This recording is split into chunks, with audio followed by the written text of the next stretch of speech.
apa kelebihan umat Nabi Muhammad SAW, dan di situ ada sisi Islam, iman, ihsan, ada fikih, ada akidah, ada tasawufnya. Biasanya kita kalau ngomong sholat selalu yang terbayang beban, bayar utang, menunaikan kewajiban, betul nggak?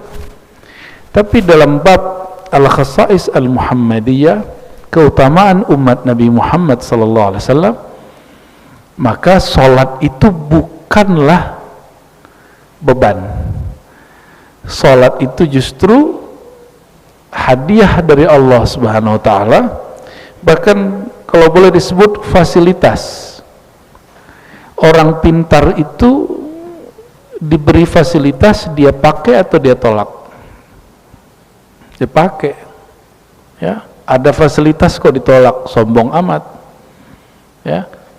Nah, sholat itu fasilitas dari Allah, bukan beban. Nah, coba mulai sekarang memahami sholat itu bukan lagi tugas, ya. Sholat itu fasilitas terhubung kepada pencipta alam semesta.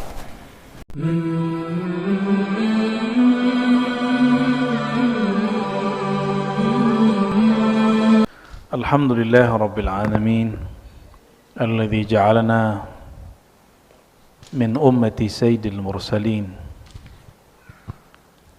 wa ja'alana min akhyari الناس أجمعين. أشهد أن لا إله إلا الله، أشهد أن محمدا عبده ورسوله. اللهم فصل وسلم وبارك على هذا النبي الكريم وعلى آله وأصحابه أجمعين. Baik jemaah yang bukan Allah, sebelumnya kita membahas fadailus shalah, baru sebagai kelebihan umat Nabi Muhammad SAW adalah sholat. Jadi dalam keilmuan bab khasais ini, ilmu sebenarnya pernah dipopulerkan oleh Imam Suyuti,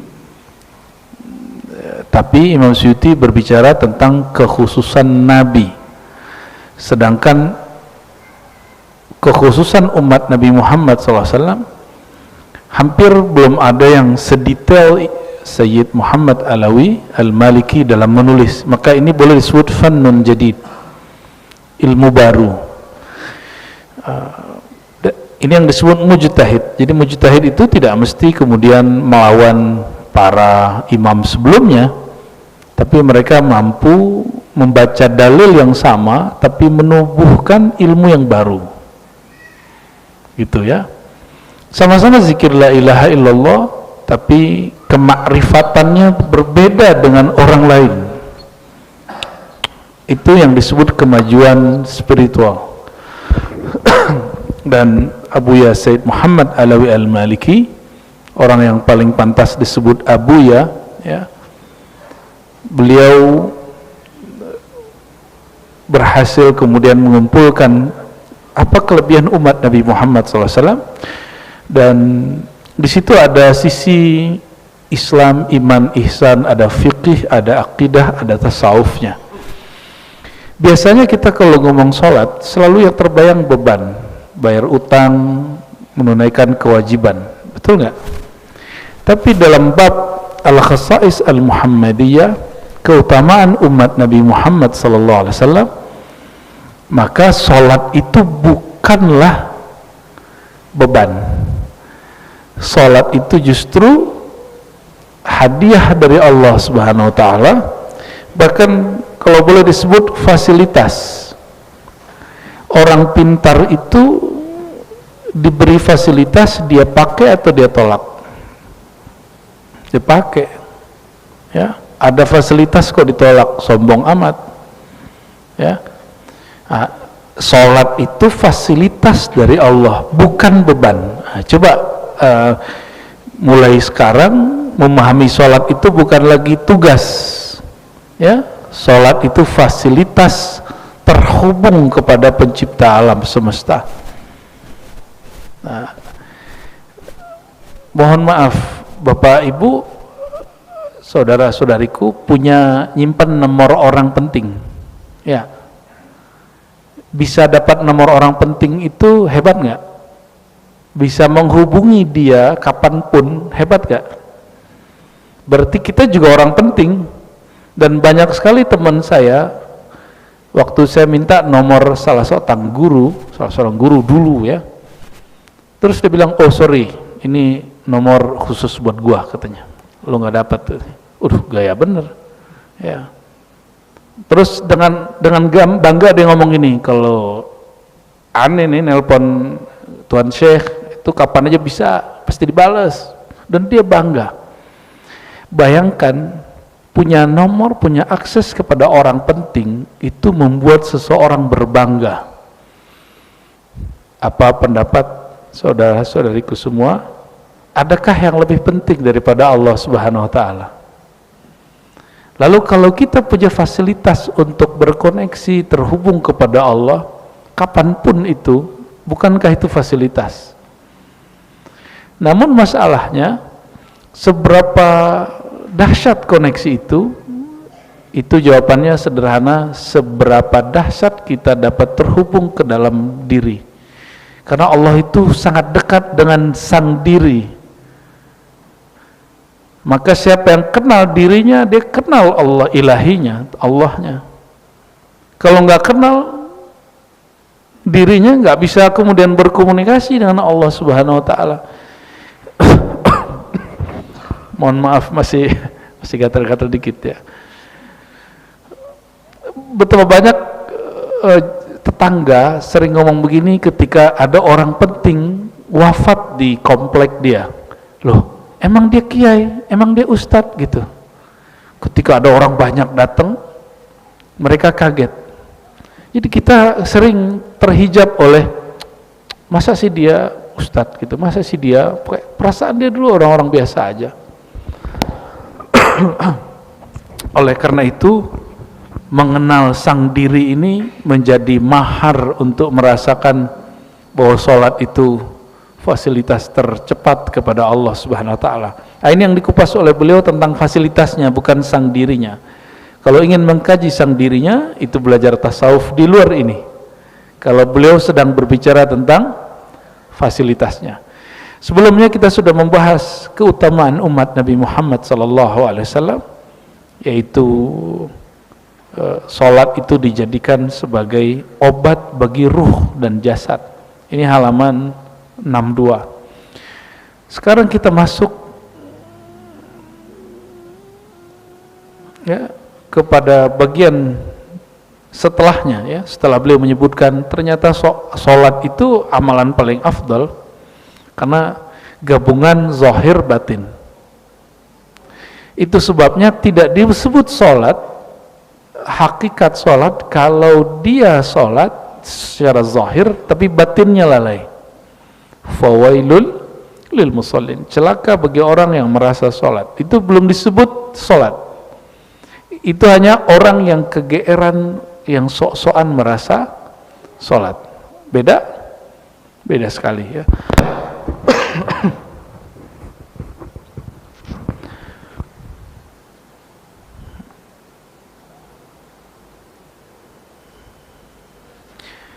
Wa min zalika, jadi kata beliau, sebelumnya kita baca surah Al-Fatihah untuk Nabi Muhammad SAW, dan pengarang kitab ini Abu Yazid Muhammad Alawi Al-Maliki, dan guru-guru saya yang merupakan murid-murid beliau dimanapun mereka berada. Al-Fatihah. A'udzubillahi minasyaitonir rajim. Bismillahirrahmanirrahim. Ya kenapa ya amin. Wa min dzalika anna as-salata fiha ittikhadhu ahdin 'inda Allah bidukhulil jannah. Salat itu adalah mengambil perjanjian di sisi Allah. Perjanjian apa? Satu perjanjian yang pernah Allah buat, siapa yang melaksanakan menunaikan janji ini, nama dia diabadikan di surga. Bidukhulil jannah. Orang masuk surga mesti namanya ada di surga. Orang mau naik pesawat mesti namanya ada di daftar tiket pesawat. Ya, masalahnya nama kita sudah ada belum di sana? Dan nama yang mana? Nah, itu masalahnya.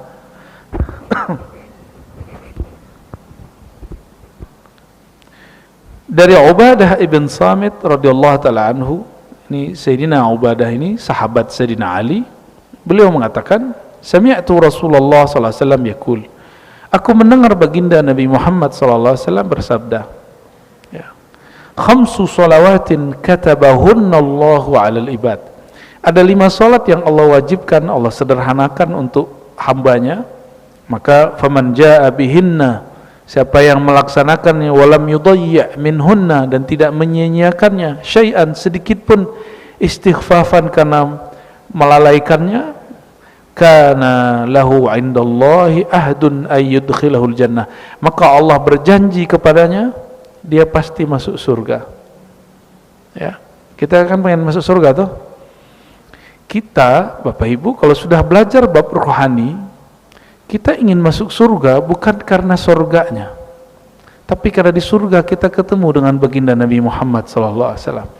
Kita ingin masuk surga karena di puncak surga yang bernama Al-Firdaus nanti diizinkan memandang Allah Subhanahu Wa Taala.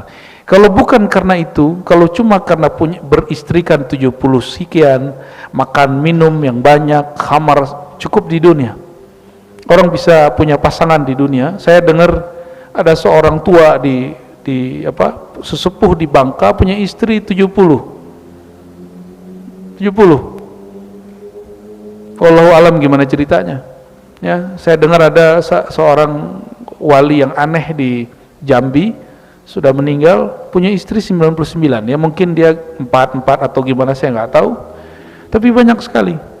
Ini kalau cuma sekedar mendapatkan pasangan di dunia boleh, dengan cara yang tentu sudah ditentukan. Tapi kita masuk surga bukan untuk itu. Kalau cuma surga itu surga syahwat, di sini ada, ya. Kita masuk surga karena bertemu Nabi Muhammad sallallahu alaihi wasallam. Di sini saya ingin luruskan orang yang belajar tasawuf tapi nggak belajar akidah dengan baik. Apa kata kawan kita yang belajar tasawuf tapi tidak belajar akidah? Gak usah harap-harap surga. Oh, maksudnya apa? Gak ada, surga nggak ada. Langsung ke Allah. Nah, ini orang nggak paham bahwa mau ketemu Allah di mana? Surga. Ini yang dilupakan orang awam, masuk surga karena syahwat. Tapi orang yang kenal Allah masuk surga karena ru'yat, karena ingin jumpa dengan Nabi Muhammad, ingin jumpa dengan Allah Subhanahu wa taala. Ya. Beda motif kita masuk surga dengan orang awam. Nah, maka teman-teman walaupun tidak bisa baca kitab, tapi dalam bab ini jangan sampai jadi orang awam. Ya, udah ngaji sekian tahun kok masih awam. Ya. Dan jangan ngomong gini, saya mau alaf, kapan mau alafnya? 13 tahun lalu. Nah, saya mau alaf, kapan mau alafnya? Tahun 86. Wah, sama lahirnya sama saya berarti itu. Enggak begitu orang menyebut dirinya. Mau alaf itu kemarin kita masuk Islam baru kita sebut kita mau alaf. Ya. Mohon maaf kalau ada yang mau alaf. Tinggalkan istilah itu, katakan saya muslim, pembelajar. Ya. Dari Ka'ab bin Ujrah, beliau mengisahkan kharaja alaina Rasulullah SAW wa nahnu 7 nafar. Satu kali Nabi lagi keluar ke tempat kami nongkrong. Jadi Nabi ini ternyata nggak gaptek, nggak kuper juga. Nabi itu suka juga nongkrong gitu ya. Ngopi-ngopi lah kalau sekarang ya. Cuma dulu nggak ada kopi. Kopi itu ulama habaib Yaman yang mengenalkannya, mempopulerkannya di kalangan santri. Dibawalah ke Mekah. Akhirnya orang Mekah suka juga ngopi. Ya. Entah dari situ, entah dari mana istilah Arabica, wallahu alam. Ya, mungkin dari situ. Itu sebabnya Aba Gurus Kumpul itu menukil tentang kopi itu dipandang oleh sebagian orang berlebihan. Saya katakan tidak, itu beneran. Bahwa ada seorang Habib di Yaman sana mengatakan orang kalau masih minum kopi dan ada aroma kopi itu malaikat bersama dia. Maksudnya kopi itu harum atau tidak? Harum nggak? Kopi itu bisa bikin keringat harum juga. Cuma jangan berlebihan gitu. Masa minum kopi doang, nanti ada lagi yang cair, hancur di badannya nanti. Nabi SAW suka kharaja alaina, mendatangi sahabat-sahabat yang sedang ngumpul. Lalu Nabi tanya. Jadi Nabi datang pun bukan sekedar mau nongkrong, bukan karena si kopinya. Saya mau tanya Bapak Ibu, kita nongkrong di kafe karena sekedar ngafe atau ada yang diobrolin? Ada yang diobrolin, cuma kemasannya itu kopi, tempatnya nyaman. Sebenarnya bukan itu yang dicari. Kita lagi cari situasi, cari suasana yang bisa membuat hati kita agak fokus gitu, atau rileks. Benar nggak? Jadi kalau teman-teman ini ada yang punya usaha kopi, nggak cukup kopi itu enak, mesti tempatnya juga sesuai dengan namanya. Ya. Dan Indonesia negeri yang paling banyak kopinya, tapi kok kopi yang paling mahal bukan merek kita, apa yang punya kafenya. Betul nggak? Ya, semoga nanti ada orang-orang dari kita yang punya kafe-kafe ini yang membuat orang nyaman di situ, dan dia jadikan itu bagian dari perjuangan dia. Ya, amin. Ya, amin ya rabbal alamin. Ma'ajlasakum, Nabi nanya, apa yang membuat kamu nongkrong-nongkrong di sini? Ya. Lalu para sahabat menjawab, jalasna nantazir as-salah. Wahai baginda Rasulullah, kami duduk di sini untuk menunggu sholat. Kami nongkrong, bukan sekedar nongkrong, tapi kami duduk-duduk ini nunggu waktu sholat. Fa'aramma ay sakata qalilan. Lalu Nabi terdiam sejenak, thumma aqbala alaina, lalu menghadap kepada kami. Faqala, hal tadruna ma yaqulu rabbukum.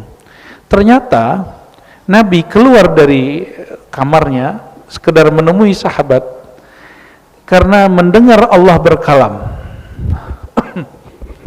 Apa yang didengar oleh Nabi Muhammad SAW, ya? Ya, Nabi nanya dulu, kamu tahu nggak Allah berbicara apa tentang kamu?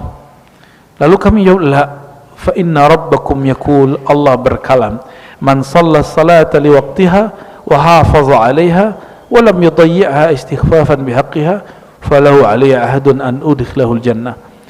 Siapa yang menunaikan salat dan menjaga waktunya tepat waktu,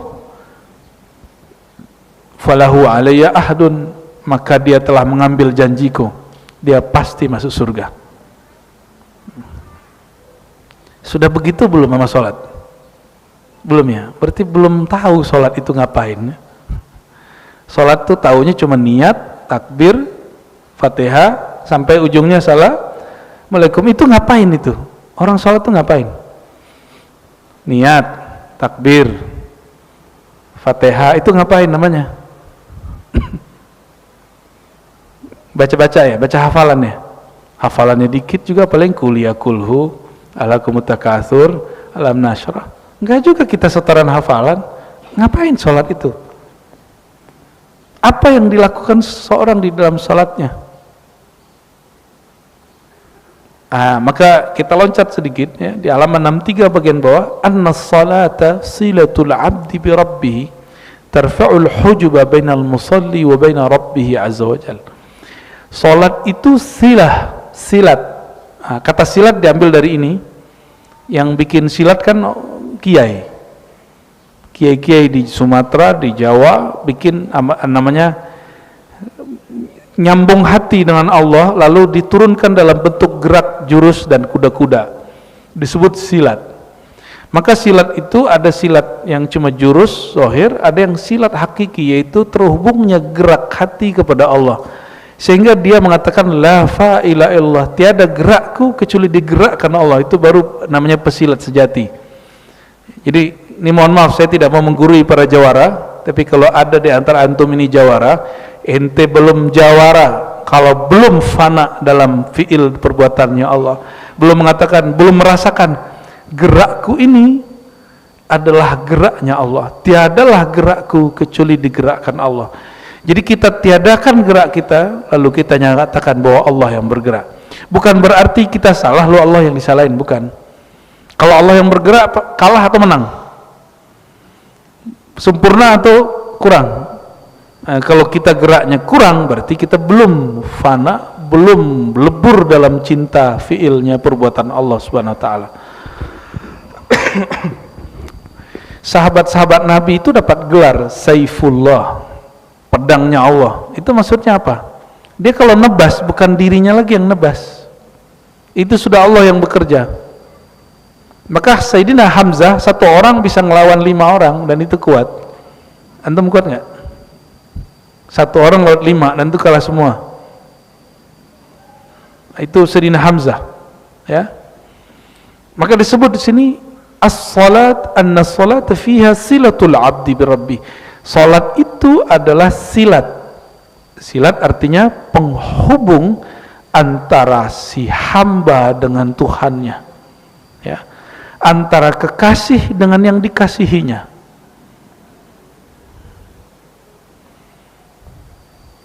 Tarfa'ul hujuba bainal musalli. Nah, kenapa salat itu kemudian dimulai tangannya diangkat? Itu namanya proses mengangkat hijab. Penghalang antara kita dan Allah itu apa? Kita merasa diri kita besar. Maka salat itu dimulai dengan lafaz Allahu Akbar. Jadi kecilkan diri, barulah terasa besarnya Allah. Di situ seseorang hamba baru sah namanya bertawajjuh, menghadapkan dirinya kepada Allah Subhanahu wa taala. Maka ada satu hadis, innal abda idza qama fis shalah futtihat lahul jinan. Seorang hamba kalau salat itu, kalau azan yang dibuka pintu langit, kalau salat yang dibuka pintu surga. Lebih canggih mana? Maka banyak ulama berdebat pendapat dulu, lebih afdal muazzin atau imam? Jawabannya ini, muazzin membuat langit terbuka, kalau imam takbir dia membuat surga terbuka. Jadi lebih tinggi mana? Tetap lebih tinggi imam, ya. Berarti imam sembarangan orang enggak? Enggak.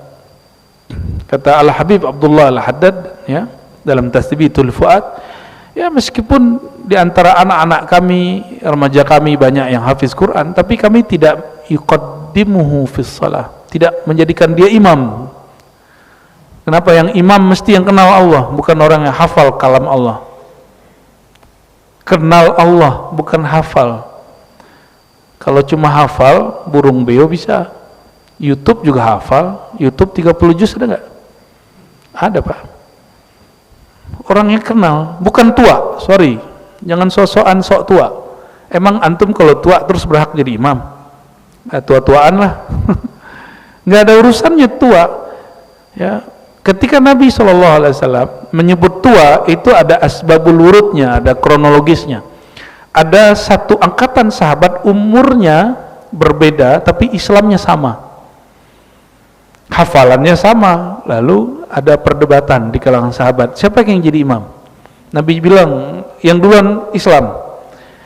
Terus mereka sama Islamnya, ya sudah, yang hafalnya paling bagus, yang paling banyak. Ternyata hafalnya sama semua. Terakhir, jadi opsi terakhir, akbaruhum sinnan, yang paling tua jasadnya, biologisnya. Terlihat kesalahpahaman kita hari ini bahwa yang imam mesti orang tua. Enggak. Yang disuruh jadi imam, kata Nabi SAW, aqra'uhum, satu riwayat yang paling aqra'. Aqra' itu ajma', mampu mengumpulkan ayat antara zahir dan batinnya. Dan yang kedua, a'lamuhum bi kitabillah, begitu riwayatnya, yaitu yang paling mengenal ayat-ayat Allah, hukum-hukum Allah.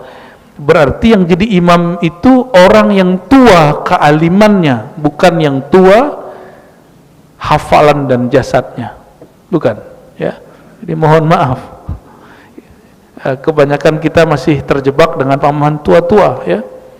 Akhirnya banyak masjid yang imamin orang tua yang tidak pernah belajar tajwid. Betul nggak? Baca Fatihahnya salah, gimana yang lain mau benar? Baca Fatihahnya udah salah.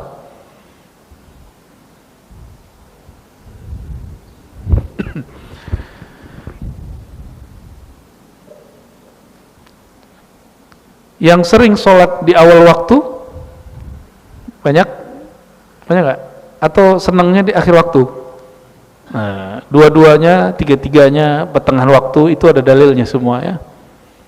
Al-waqtul awal, ya, waktu pertama ridwanullah, itu keridhaan Allah. Wal akhir afullah, orang yang sholatnya agak di akhir, insya Allah masih dapat maaf dari Allah. Ya, pilih mana? Dapat ridho atau maaf? Beda nggak? Orang yang diridhoi, mau dia apa dikasih. Kalau orang yang dimaafkan, tunggu dulu, apa yang dia mau belum tentu diridhoi oleh Allah Subhanahu wa taala.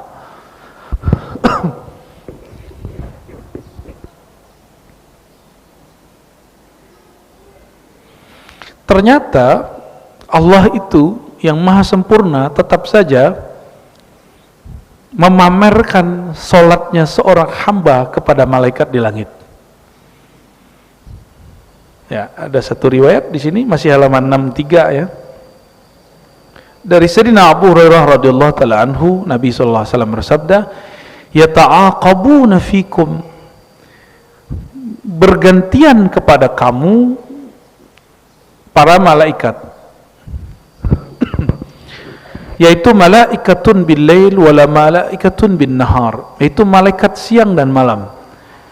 Itu malaikat yang datang tadi malam, itu dia naik ke atas, dan ke atas lamanya 500 tahun.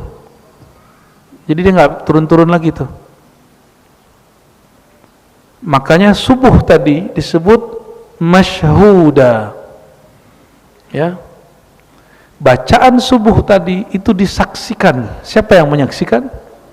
Para malaikat yang perjalanannya 500 tahun turun, nunggu kita sehari, lalu 500 tahun naik.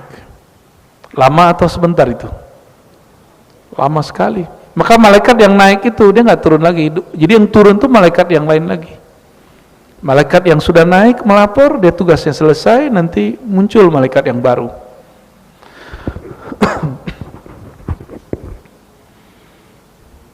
Kalau anak manusia, jadi ada bayi lahir, itu setan lahir, Pak. Tapi tenang, Allah ciptakan juga di saat yang sama malaikat. Bahkan tidak hanya itu lahir jasad. Kelahiran kolbu, kelahiran batiniah sang diri itu lahir kembali, itu Allah ciptakan malaikat rahmat di situ. Yang tak terhingga jumlahnya, ya. Yajtami'una fi salati subhi wa salati al-asr. Kapan malaikat muta'aqibah yang shift pagi sore itu mereka berkumpul? Jadi mereka yang mau balik itu baliknya sore, yang sudah datang nyampenya asar.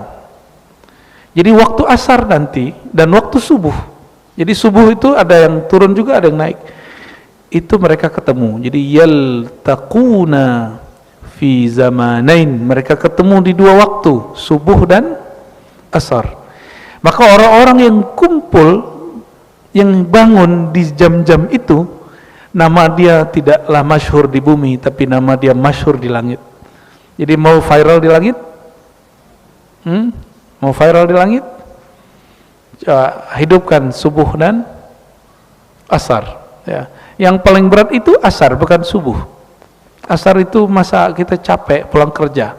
Kalau subuh kita seger, bangun tidur seger, ya. Kecuali antum sama aja, ya. Ada yang sama aja. Ya, berarti memang lagi sholat itu masih beban. Sholat itu belum menjadi hadiah. Ya. Summa ya'ruju alladhi batu fikum fayas'aluhum rabbuhum wa huwa a'lamu bihim. Ketika ada yang naik, nah ini malaikat tadi nih malam kan naik subuh. Ketika sampai di hadirat Allah, jadi Allah itu bukan bertempat di langit, tapi Allah itu punya satu si makhligai untuk malaikat disebut hadiratul malakut. Hadiratul malakut itu tempat para malaikat bersemayam di langit.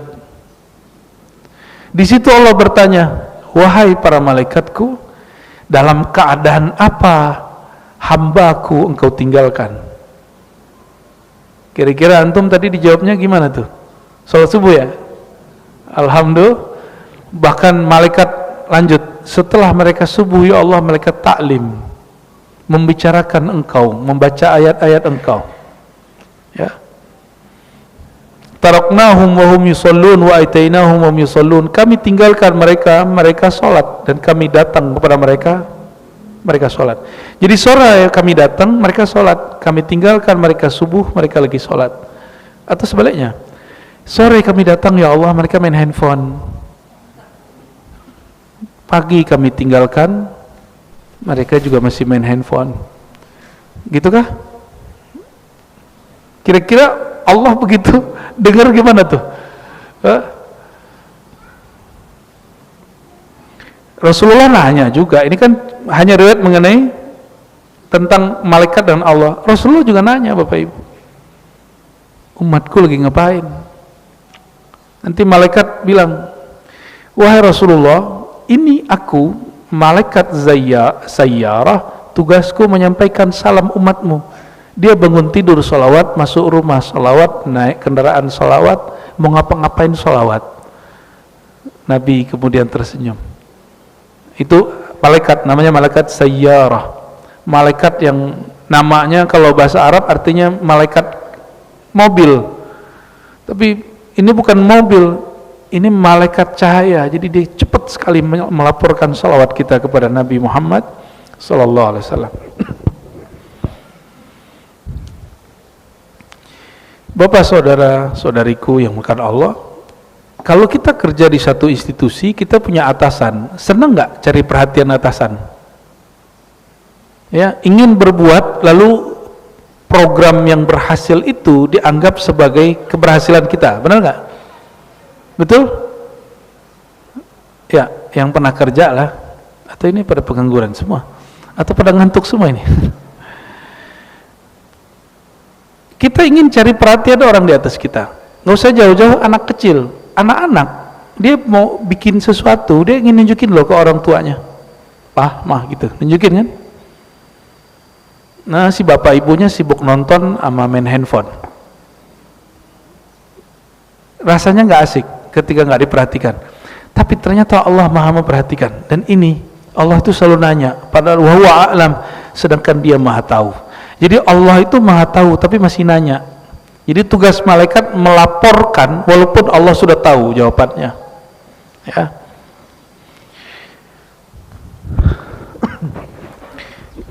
Ketika kita sholat,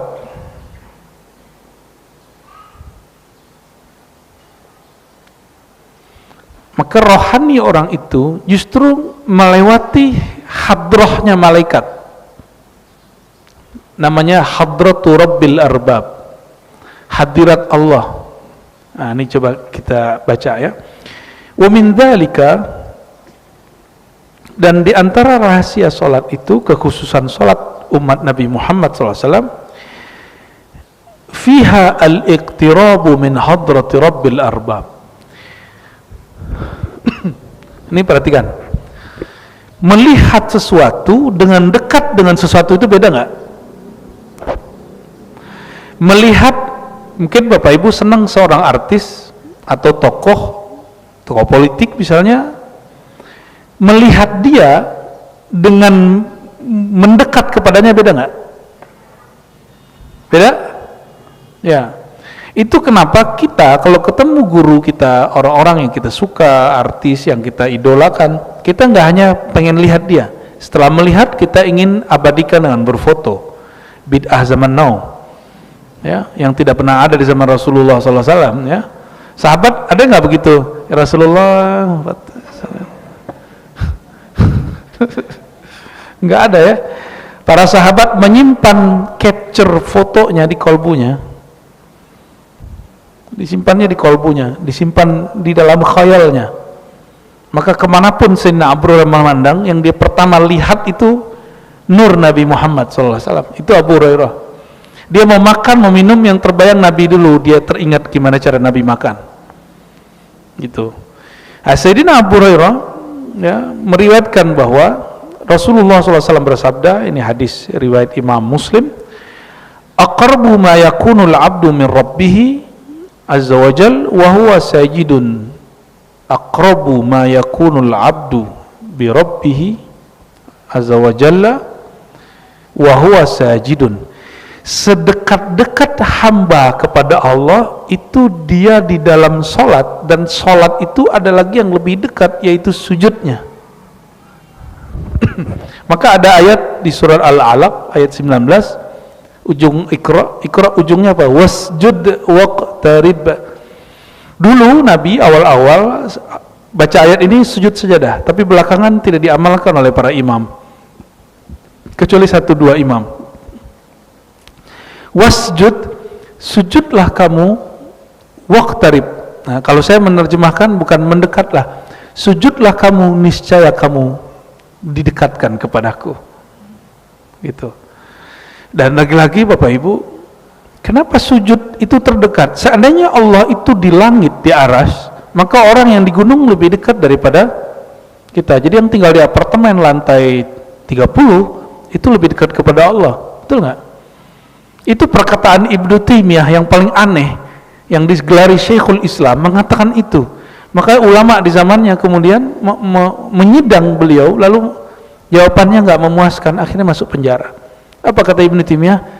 Orang yang sholat di atas gunung itu lebih dekat kepada Allah daripada yang sholat di bawah gunung. Itu ada pada kitabnya. Aneh gak tuh? Berarti dia terjebak kepada Allah materi. Allah itu bertempat di suatu tempat, berarah. Ya, semoga Allah mengampuni Ibnu Taimiyah dan mengampuni pengikut-pengikutnya. Gak usah kemudian kita bilang, oh mereka gak Islam, gak. Mereka keliru dalam menginterpretasikan ayat-ayat tentang istawa, tentang Allah bersemayam. Tapi kalau Bapak Ibu ketemu saya 2018, 19, oh itu jadi bahan olok-olokan kita itu. Ya, hari gini Allah di langit, nah itu gitu jadinya ya. Kalau sekarang kita nggak begitu, kita malah mikir, ya Allah, sampai segitunya kekeliruan menafsirkan ayat itu berefek kepada seorang yang namanya Imam Ibnu Taimiyah. Selevel Ibnu Taimiyah bisa terjebak kepada mematerikan Allah, apalagi pengikutnya. Maka jalan keluarnya bukan untuk buat debat terbuka dengan Wahabi, enggak. Jalan keluarnya kita memohon ampun untuk diri kita dan untuk mereka. Jangan-jangan selama ini kita bermuamalah dengan mereka tidak benar juga, ya. Meskipun depan masjid itu Habib sudah ada tulisan Masjid Ahlus Sunnah wal Jamaah, tapi bukan berarti Wahabi nggak boleh sholat di sini toh, ya. Syiah bukan, nggak, tetap boleh sholat. Ini hanya menyebutkan manhaj masjid ini apa, gitu. Dan itu keberanian yang mesti ada di banyak masjid, karena banyak masjid di Jakarta sudah hilang, Banyuwannya masih ada. Bangunannya masih bagus, masjidnya udah hilang, paham nggak? Masjidnya dicolong, Pak. Fa'aktsirud du'a, karena posisi paling dekat hamba dengan Allah itu sujud. Jadi kalau sujud jangan cepet-cepet. Fa'aktsiru ad-du'a, banyak-banyaklah menyeru Allah, memanggil Allah. Terutama kalau sholat sendiri. Kalau jadi imam gak usah juga lama-lama, ya nanti jamaahnya pingsan. Ya, kalau lama-lama kepala di bawah bisa pingsan kan? Karena darahnya ke bawah semua toh. Ya, darah ini mesti ngalir ke otak, tapi nggak boleh berlebihan. Ya, kecuali mau jadi atlet, kepalanya di bawah, kakinya di atas. Baik. Wa inna makana fi sujud qurbun khas lima fihi min mahdhi dhullil ubudiyah li maqami izzatir rububiyah. Kenapa sujud itu paling dekat? Karena di saat itu si hamba menghinakan dirinya sehina-hinanya, meniadakan dirinya setiada-tiadanya. Disitulah dia merasakan Allah itu eksis dan ada. Karena yang mampu merasakan Allah itu Allah juga. Maka jika kita tidak meniadakan diri, maka nur rububiyah Allah itu tidak Allah berikan kepada kita, sehingga kita tidak dapat merasakan nur ilahiyahnya. Nah, ini coba lihat, yang merasakan nur ilahiyah Allah siapa? Nur rububiyah Allah yang dititipkan kepada kita. Nah, gimana caranya? Nolkan dirimu, rendahkan dirimu di hadapannya, baru engkau diberikan rasa itu. Itu sebabnya semua zikir setelah syahadat pembukaannya istighfar. Karena istighfar itu menghinakan diri dan pengakuan dosa di hadapan Allah Subhanahu wa ta'ala. Di dalam Islam tidak ada pengakuan dosa kepada ustadz, ya, tidak ada namanya pengakuan dosa kepada kiai. Meskipun di agama lain ada, itu urusan mereka. Di kita pengakuan dosa hanya kepada Allah Subhanahu wa ta'ala. Wa min dzalik, di antara kelebihan salat yang ada pada umat Nabi Muhammad SAW, kalau tadi dekat, orang kalau dekat, apa yang bisa terjadi setelah itu? Bukan selfie, bukan foto. Apa yang terjadi kalau orang dekat? Bisa menyapa. Tidak hanya menyapa, bisa berdialog. Bisa berdialog, kalau sudah dekat bisa berdialog. Karena Allah itu tidak fisik, maka yang dapat berkoneksi dengan Allah itu nur rububiyah yang Allah tiupkan ke dalam diri kita, namanya ruh. Tapi ruh itu bukan Tuhan. Ruh itu dia pengejawantahan sifat-sifat Allah yang ada pada ruh. Makanya janin itu nggak bisa melihat sampai ruh ditiup. Berarti ruh ini itulah yang melihat. Orang meninggal, mata masih ada nggak? Kenapa dia nggak bisa lihat? Karena ruhnya sudah dicabut. Jadi sebenarnya yang melihat bukan mata ini, bukan telinga ini. Jadi walaupun secara fisik Bapak Ibu tubuh ini yang datang, tapi yang menyuruh datang bukan tubuh ini. Yang lagi dengar bukan telinga itu yang sedang mendengar ruh. Itulah sir rububiyahnya Allah. Tapi ingat, ini akidah Ahlussunnah yang menjadi panduan orang bertasawuf. Tapi banyak orang lupa di sini. Kekeliruan dalam belajar ilmu hakikat, ya, keracunan hakikat namanya. Ada satu ungkapan, ana sirullah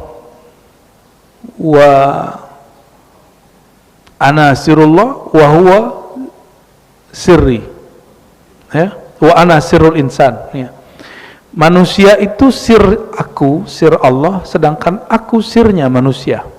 Coba perhatikan, Allah menyebut aku rahasianya manusia, manusia rahasia aku. Kalimatnya bukan aku adalah insan, bukan.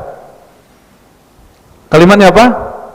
Aku rahasianya insan, bukan insan. Aku rahasia manusia, bukan manusia. Manusia rahasiaku, bukan manusia adalah aku. Hati-hati yang belajar ilmu tasawuf hari ini, orang lewat YouTube banyak sekali. Tapi ternyata si ustadznya nggak ngerti bahasa Arab, bisa nulis bahasa Arab tapi salah-salah, dan menerjemah bahasa Arabnya keliru, akhirnya berhakikat tentang Allahnya keliru. Dan ini sudah mulai kita lihat hari ini banyak sekali, ya. Nauzubillah min dzalik. Jadi kalau sudah dekat bisa menyapa, bisa bersalaman kalau kita ketemu orang fisik. Kalau ke Allah, jangan dikira Allah itu galak. Yang kita bayangkan Allah galak, benar. Yang antum bayangkan selalu Allah itu pengancam neraka, suka marah-marah kalau nggak sholat. Selalu itu yang diajarin sama orang tua. Ya, ini banyak orang tua yang hadir pagi ini. Tolong ajarkan anak bukan lagi Allah yang maha mengancam, tapi Allah yang maha rahman, maha rahim. Coba lihat, semua surat dimulai dengan Bismillahirrahmanirrahim, kecuali satu, surat Bara'ah, Taubah, ditutup tetap dengan wabil mu'minina ra'ufun rahim. Lalu karena Allah begitu, kenapa kita nggak meniru yang itu? Kenapa anak-anak yang kemudian kita dulu pernah anak-anak, apa-apa kemudian diancam? Hasilnya beragama itu takut dan tegang, betul ya? Dan hasilnya lagi apa? Khotbah-khotbah isinya menegangkan semua, ya.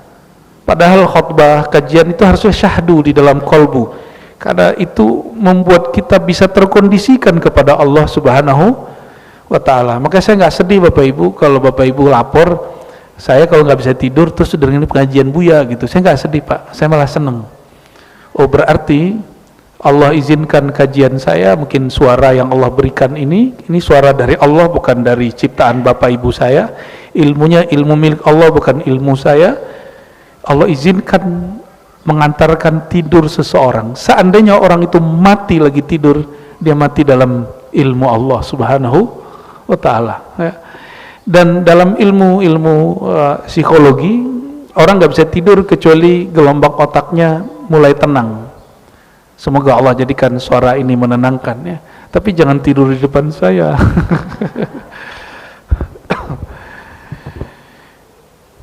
An Anas, ya, dari Sayyidina Anas radhiyallahu taala anhu, qala Nabi sallallahu alaihi wasallam, Nabi sallallahu alaihi wasallam bersabda, ini rahasia salat. Innal mu'mina idza kana fi shalah, orang beriman itu kalau salat, fa innama yunaji rabbah, dia sedang berbisik-bisik manja dengan Allah. Yunaji, naja, yunaji, munajatan, manja, itu satu akar kata sebenarnya. Manja itu tempat melepaskan beban-beban hati. Itu namanya bermanja-manja. Itu bukan bahasa Melayu, itu bahasa Arab. Ya, naja. Maka bermunajat dikembalikan ke bahasa asalnya, itu berbisik-bisik mesra dengan Allah Subhanahu wa taala. Tapi kebanyakan kita memahami munajat itu cuma minta-minta. Saya lagi butuh, saya minta. Saya lagi perlu, saya minta. Jadi kita ke Allah itu cuma sebatas perlu. Di luar keperluan itu kita gak datang ke Allah dan gak bermanja-manja kepada Allah. Saya mau tanya Bapak Ibu, ibu-ibu khusus, punya pasangan itu hanya sekedar, mohon maaf, hubungan seksual, nafkah, duit, atau juga pengen dibersamai, ditemenin makan, ditemenin ngobrol, itu enggak? Bener? Atau sekedar pengen dapat suami yang menafkahi? Matre namanya. Atau hanya sekedar biologis? Itu namanya budak syahwat. Bukan, saya yakin itu perlu semua, tapi ada yang lebih perlu, yaitu teman hidup. Betul nggak? Ya. Teman ngobrol gitu, ya. Fala yabzuqanna baina yadayhi wala an yamini. Meskipun Allah tidak fisik, tapi kalau salat menghadapnya ke mana? Ke depan. Maka sebagai adab simbolis, orang Arab dulu itu kalau mereka meludah, itu meludahnya di masjid. Sekarang ada yang berani meludah di masjid? Enggak. Mereka meludah di masjid, mereka meludah ke depan, tuh, gitu. Jadi Nabi itu sering kerja bakti sekedar bersihin ludah Arab Badui di tembok masjid. Itu kerja Nabi tuh. Tiap hari ngecek, berarti ada Arab Badui nih di saf pertama gitu. Yang nggak berani Arab Badui duduk cuma di belakang imam langsung. Orang udah tahu itu bab Abu Bakar, bab Umar, bab Utsman, bab Ali. Nggak ada yang berani duduk di situ. Ya, kecuali mereka sakit. Jadi kalau Sayyidina Ali nggak datang sholat langsung ketahuan. Ya, maka suatu kali Sayyidina Ali nggak datang. Ditanya, Aina Ali? Mana mantuku? Ali. Masa mantu Rasulullah nggak sholat berjamaah di masjid? Apa jawaban sahabat? Ya Rasulullah, ya, ishtaka Aina, ya, matanya sakit. Langsung Nabi jenguk. Nabi nggak marah-marah, ya. Nabi nggak bilang neraka ente gitu, nggak pantas ente jadi mantu aneh, nggak begitu. Nabi malah apa? Nabi salami, Nabi tanya. Orang sakit tuh pengen ditanya. Jadi salah satu cara Allah berkalam kepada si hambanya itu lewat ada orang yang menjenguknya. Nah, ada satu hadis riwayat Imam Muslim. Apa kata Allah Ta'ala, hadis qudsi?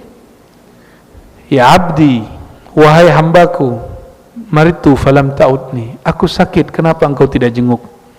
Nanyalah si hamba, ya Allah, engkau kan Tuhan, tidak mungkin sakit. Apa jawaban Allah Ta'ala? Maridu abdi falam ta'udhu, hambaku sakit, kenapa engkau tidak jenguk? Jadi menjenguk si hamba yang sakit itu menumbuhkan ada perasaan empati, nggak hanya simpati. Betul nggak? Kasihan nggak ngelihat orang sakit? Di saat kasihan, itulah saat kita sedang mengekspresikan Rahman Rahimnya Allah SWT. Lau udtahu lawajadtani indahu, wahai hamba, jika engkau menjenguk hambaku yang sakit itu, engkau sedang menjengukku. Lawajadtani indahu, engkau akan temui aku di sana. Apa yang ditemui? Rahman Rahimnya Allah Subhanahu wa taala.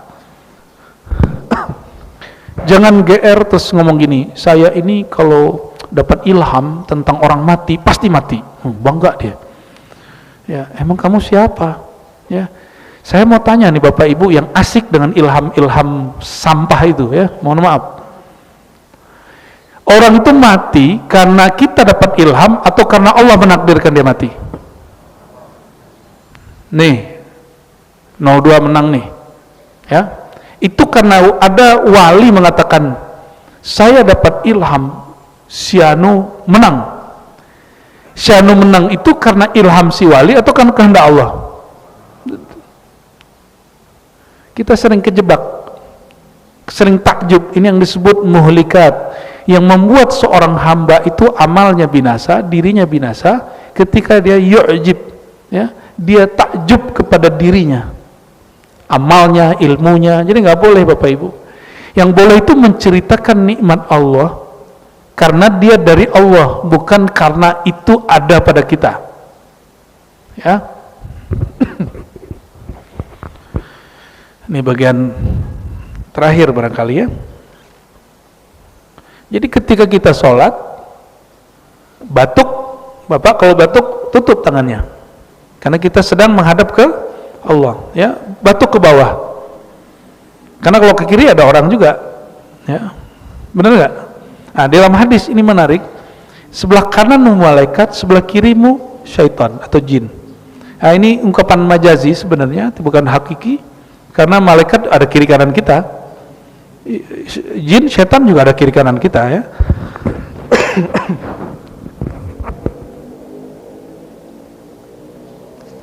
Nah, sebagai penutupnya apa?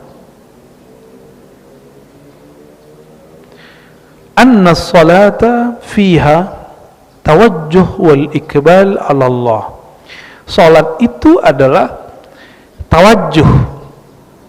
Tawajjuh itu artinya menghadapkan ruh kolbu kepada Allah Subhanahu wa ta'ala. Tawajjuh dan ikbal ini dua sinonim. Kita sering kasih nama orang Iqbal, ya, tapi nggak ada kan nama orang Tawajjuh. Ada nama orang Tawajjuh nggak? Nggak ada ya. Tapi sering kita dengar nama orang Muhammad Iqbal. Itu nama filosof di Pakistan, ya, filosof Muslim. Jadi Iqbal itu hati menghadap kepada Allah. Lawan dari Tawajjuh dan Iqbal itu adalah i'rad wal idbar. Al-i'rad wal idbar, berpalingnya hati kepada Allah, dari Allah menghadap dunia.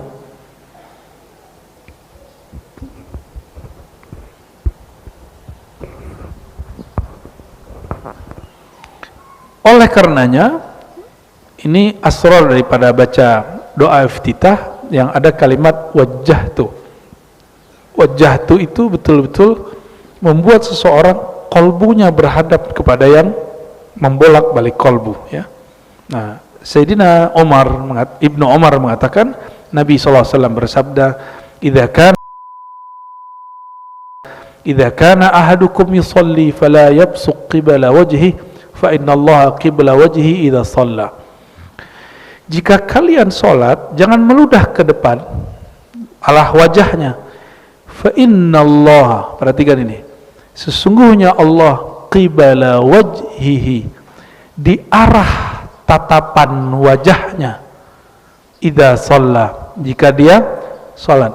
Berarti kalau orang salat, hadapan wajah dia langsung nurullah ada di situ. Tapi kalau dia selesai salat, nurullahnya kemudian tidak lagi disebut simbolnya di depan. Oke? Wajahnya, fa innallaha qibala wajhihi. Maka yang dapat menatap wajah Allah itu juga hanya wajah Allah. Karena kullu man 'alaiha fan, semuanya binasa kecuali hanya wajah Allah, ya, Dzul Jalali wal Ikram, yang maha perkasa. Maka binasakan wajah kita, hinakan wajah kita, baru di saat itu Allah menunjukkan kemuliaan wajahnya. Gitu caranya. Jadi bagaimana cara menghadapkan wajah kita kepada Allah? hinakan wajah ini di hadapannya, maka Allah akan muliakan wajah kita. Ya, barangkali itu Bapak Ibu beberapa kelebihan sholat. Nanti masih banyak lagi, termasuk tadi yang saya tanyakan, emang sholat ngapain sih? Ya, kok baca-baca Fatihah itu ngapain? Apa sebenarnya yang ada di Fatihah?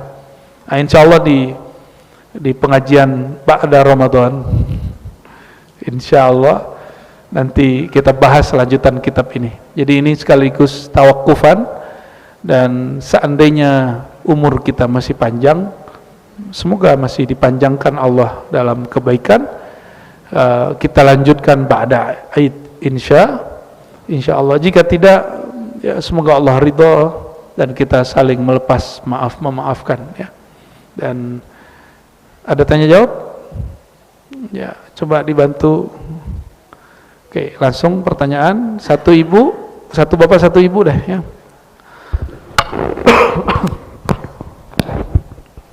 Bismillahirrahmanirrahim. Assalamualaikum warahmatullahi wabarakatuh. Assalamualaikum. Saya Muhammad Iqbal, Ustaz. Oh, namanya Muhammad iya. Iqbal. Bener-bener. Tadi Ustaz bilangnya gitu ya. Berjodoh bener dah. Ya.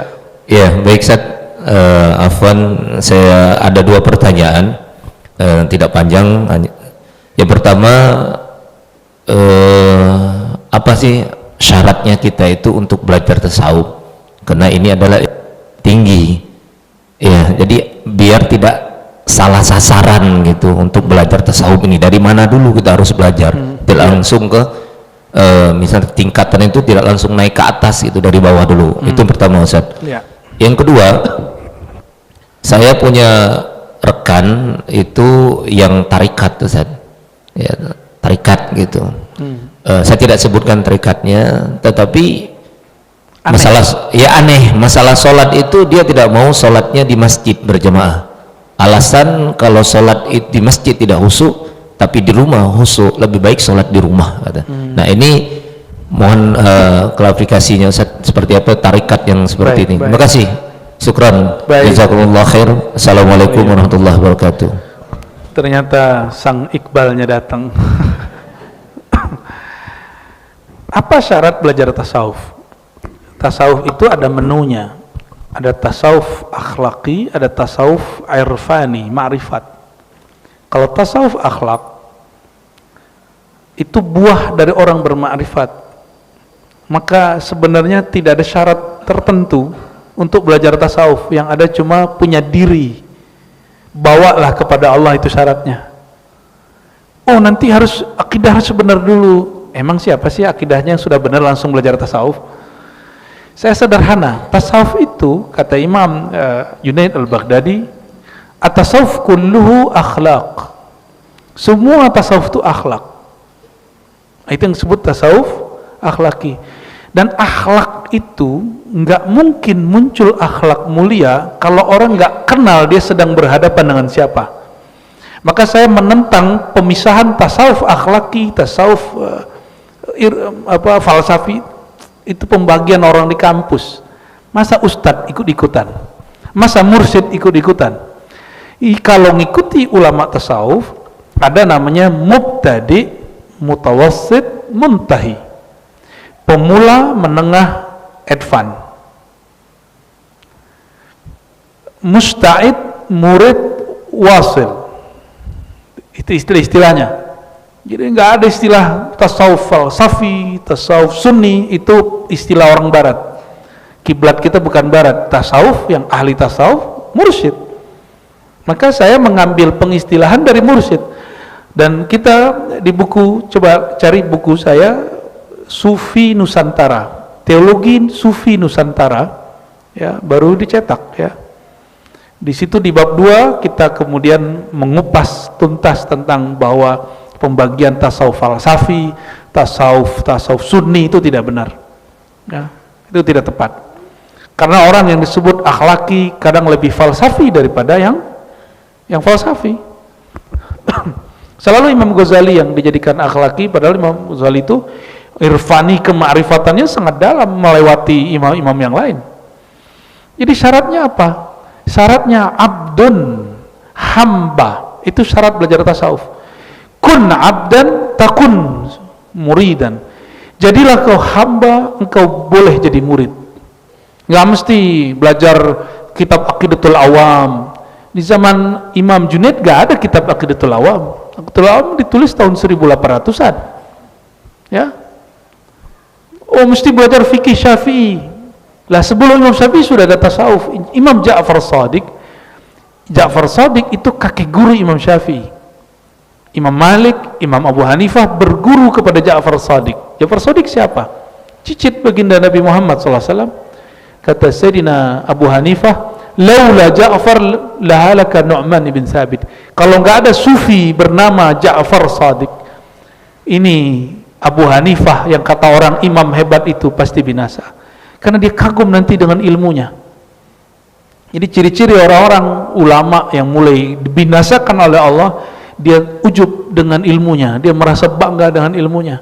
Nauzubillah min dzalik. Jadi ustad-ustad dai-dai sombong itu tunggu aja waktunya. Ya. Ilmu bukan ilmu dia, makom bukan makom dia. Apa yang mau dibanggakan? Jadi apa syarat belajar tasawuf? Jadi hamba. Ya. Satu aja, kun abdan.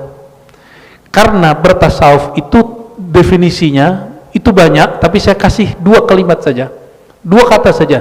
Tahqiqul ubudiyah, selesai. Apa itu tasawuf? Tahqiqul ubudiyah. Apa arti tahqiqul ubudiyah? Membuktikan kehambaan diri. Itu yang disebut bertasawuf. Di mana bid'ahnya?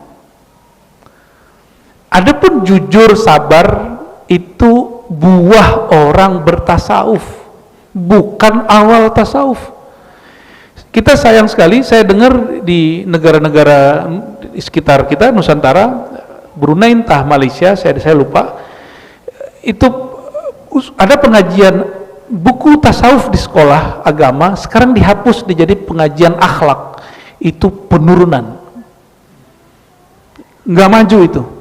Yang maju justru kalimat tasawuf muncul. Dan tasawuf itu dimulai dari mengenal Allah, mengenal diri, lalu mengenal Allah, barulah akhlak kepada diri, lalu akhlak kepada Allah, dan akhlak kepada makhluk. Jadi akhlak itu buah bertasawuf. Kalau enggak orang jadi ria, pencitraan kepada makhluk. Tapi kalau orang kenal kepada Allah, mau dia kaya, mau dia miskin, mau dia gaya, mau dia gak gaya, gak ada urusan. Dia semuanya berbuat karena Allah Subhanahu wa ta'ala. Pakai baju bagus, itu sufi nggak? Boleh nggak sufi pakai baju bagus? Boleh nggak murid tarekat pakai mobil bagus? Boleh nggak murid tarekat makan enak di resto? Boleh. Yang penting dia makan halal dan menyebut Bismillah. Itulah kehambaan dirinya kepada Allah Subhanahu wa ta'ala. Sederhana. Jadi saya nggak mau bikin ribet-ribet. Ente mau belajar tasawuf, syaratnya banyak bro, harus belajar ini dulu. Ngapain? Ad-dinu yusrun. Nabi SAW mengatakan agama ini mudah. Kenapa engkau persulit? Orang yang mempersulit tasawuf itu ahli bid'ah. Tasawuf itu nanti gila. Nggak ada tuh. Udah dokter masih disebut gila. Saya megang beberapa thariqat Pak, ijazah thariqat saya banyak, dan alhamdulillah tambah waras, tambah tenang, tambah enjoy, tambah menikmati bahwa dunia ini main-main saja. Kata Allah itu nikmat sekali. Ya, dengan semua hiruk pikuknya, mau mesra dengan keluarga, cekcok dengan tetangga, dipuji dan dibully itu biasa aja. Emang main-main kok. Ya. Nah, kita sering ngomong gini, udah ente akhlak baik aja, itu tasawuf. Itu namanya maksa orang berbuat baik, tapi dia gak tahu dia berbuat baik untuk siapa. Ngajarin orang riya namanya. Ya. Dan kita sering lihat iklan-iklan berantas korupsi, ya kan? Pas dia sudah menjabat, korupsi juga. Karena dia, kenapa dia korupsi? Karena dia nggak merasa diperhatiin rakyat, nggak ada yang ngawasin. Tapi kalau orang kenal Allah, Allah mau di kamar, mau di kantor, mau di rumah, mau di luar negeri, dalam negeri, Allah sama nggak? Allah merhatiin ini sama nggak? Itu dia. Maka bertasawuf ini dapat dipakai oleh politisi, pejabat, guru ngaji, orang biasa, orang alim atau tidak alim. Orang alim tidak bertasawuf, ilmunya hampa. Dia nanti ria. Dia ngajar nanti nggak tulus kepada Allah. Dia nanti gampang tersinggungan. Ya, pengen dihormati di mana saja. Nanti kalau ada orang kurang hormat ke dia ngomong ini, emang dia nggak kenal sama aneh. Aneh ini kiai. Itu orang-orang yang berilmu tapi dia nggak bertasawuf.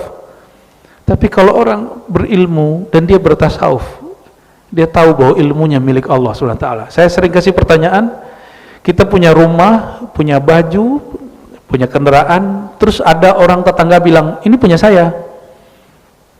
Boleh tengkar nggak kita sama dia?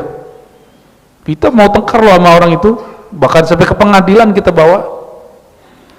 Mengakuisisi milik orang lain tidak ada orang terima, apalagi ada seorang alim, kata dia, ulama, kiai, pendakwah, mengakuisisi ilmu Allah. Mengatakan, ini ilmuku, ya, enggak menghargai ilmu saya. Emang kita siapa? Ya, kalau ada orang tidak menghargai kita, sederhana, jika itu ilmu Allah, dia tidak menghargai Allah. Ini yang dikatakan oleh Al-Habib Umar Al-Attas, dihikayatkan ya, oleh murid beliau, ya, Al-Habib Abdullah Al-Haddad. Ya. Apa kata beliau?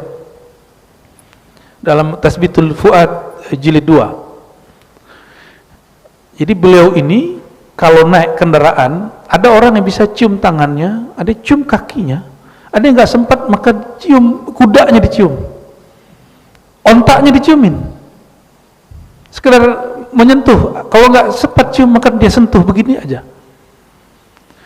Datanglah seorang pakar akidah kepada Al-Habib Umar ini yang nulis Ratibul Attas itu. Apa-apaan ini wahai Habib, gitu. Apa jawaban beliau? Apa-apa, kenapa? Innama azzamullah ma azzamuni. Mereka bukan sedang takzim kepadaku, mereka bukan sedang menghargai aku, mereka sedang menghargai Allah.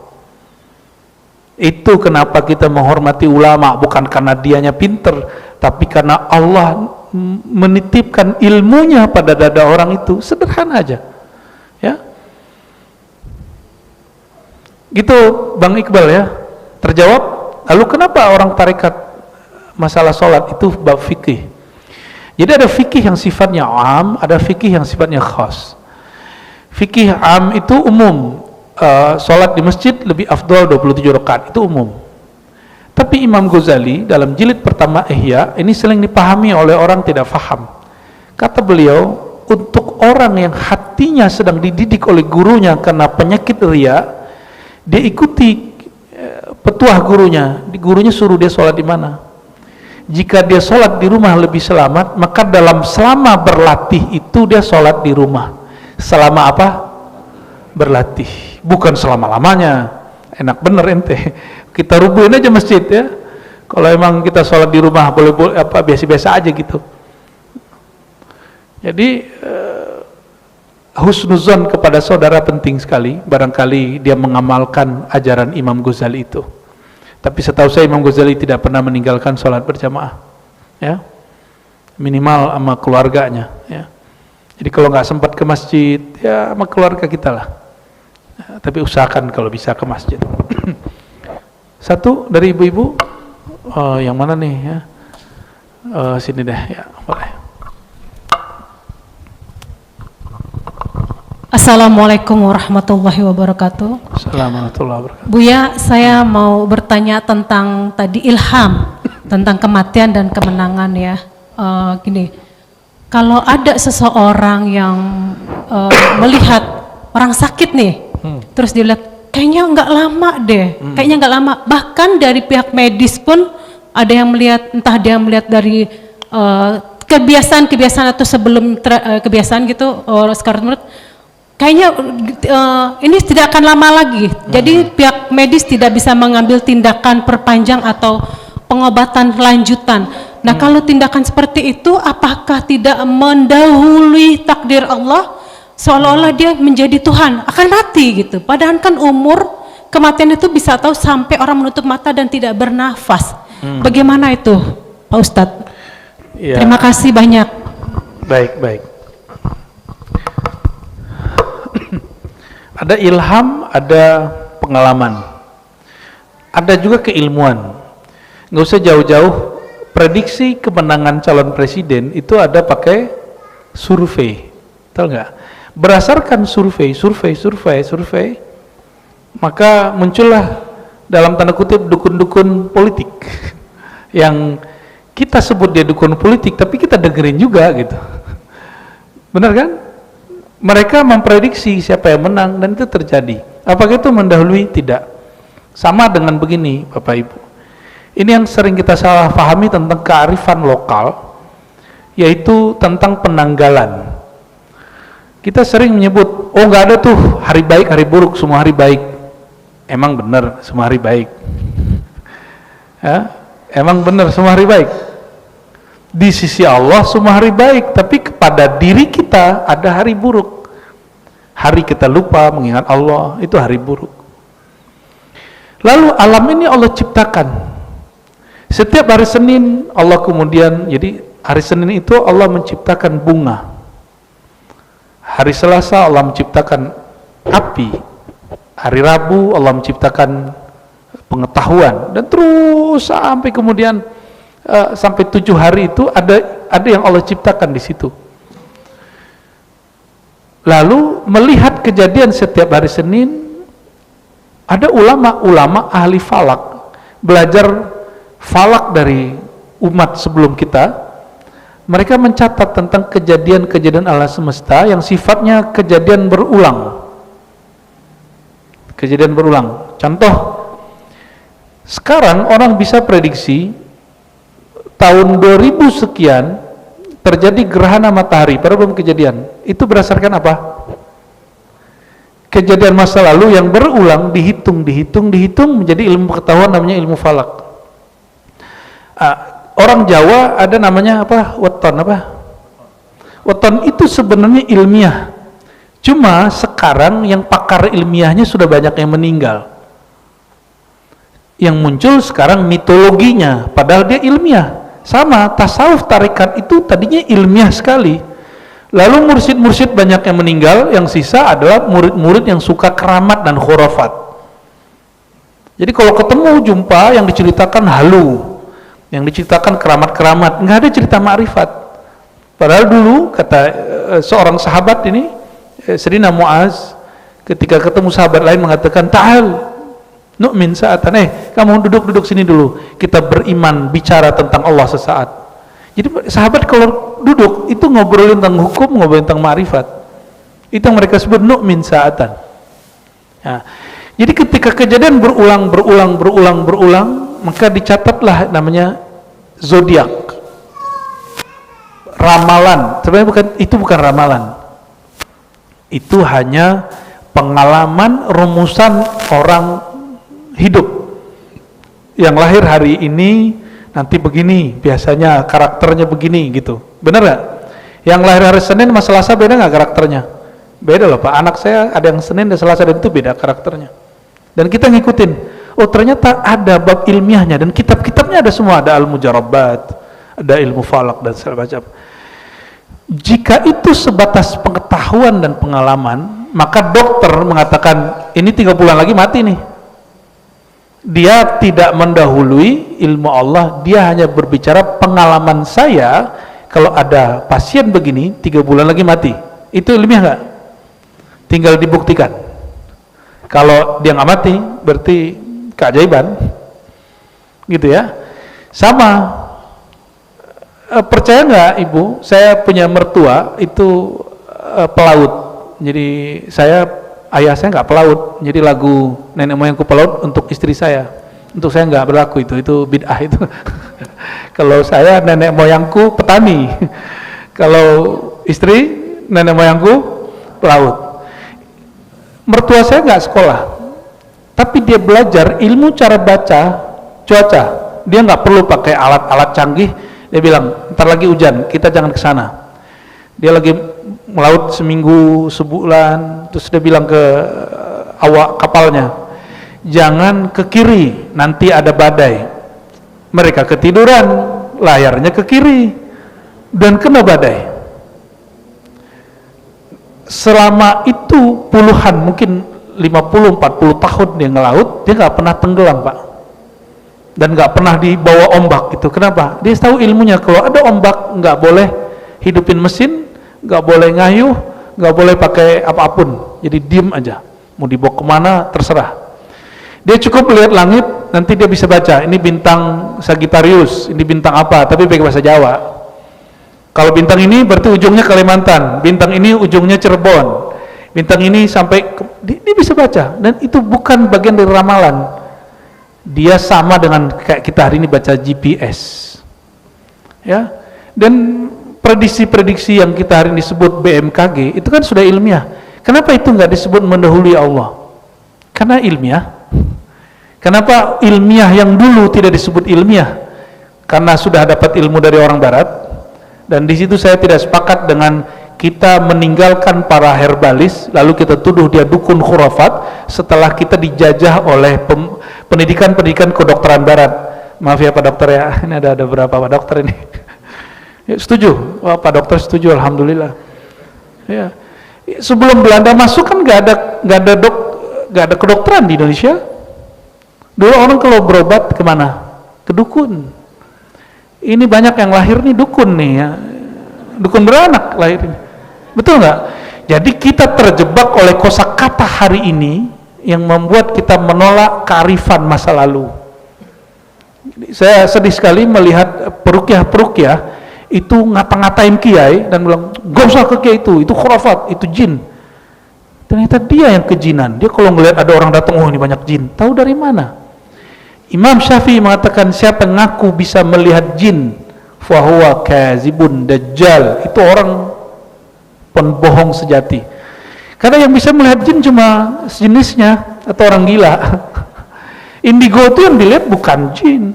Ini cuma ngelihat energi-energi yang masih tersisa dalam memori dia. Termasuk para tirakat-tirakatan. Yang dapat melihat jin itu cuma para nabi dan pewaris para nabi. Tapi para nabi dan pewaris para nabi nggak tertarik melihat jin. Mereka lebih tertarik melihat Allah Subhanahu wa ta'ala. Maka ilmu tasawuf bukan ilmu-ilmu ketemu alam gaib. Ilmu tasawuf, ilmu merasakan Allah yang maha gaib itu zahir dalam hidup kita, ya. Maka Bapak Saudara Allah, semoga beragamanya tambah waras dan terhadap kearifan lokal tidak semuanya kita tolak, ada yang kita terima, ada yang kita tolak. Dan kajian ini Allah kekalkan. Amin ya rabbal alamin. Wassallallahu ala sayyidina Muhammad wa ala alihi wa sahbihi ajma'in. Al-Fatihah. Bismillahirrahmanirrahim.